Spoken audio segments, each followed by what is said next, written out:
For the next 5 years, Ronnie was our go-to editor, a silent hand behind a huge number of the videos that you've seen on this channel, on Film Theory, and all the other theorist channels.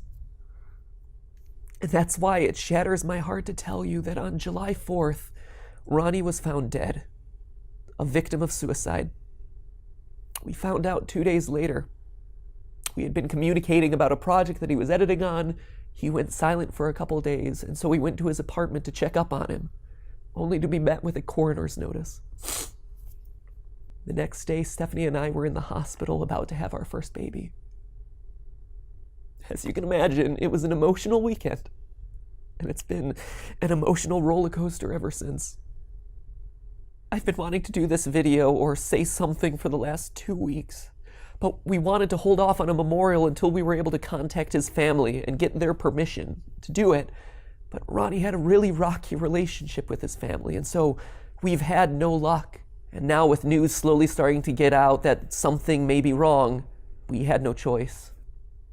Ronnie, in all the years that I knew him, dealt with demons that only he could understand. Scars left by a childhood that he kept under lock and key. Over the years, he would give me glimpses as to what he had gone through, but I never had a complete picture. What I can say is that he did his best to move on, to strike out on his own, to move beyond the trauma of his past, to take his mental health into his own hands and take his recovery seriously, one step at a time, every single day. That past also gave him a personality that was probably best described as an acquired taste. He was incredibly sharp and incredibly witty, but he also had this ability to cut through a person's facade in a way that was sometimes hilarious and sometimes a bit off-putting. Even after years of working with him, I would walk away from some conversations questioning whether I should be offended.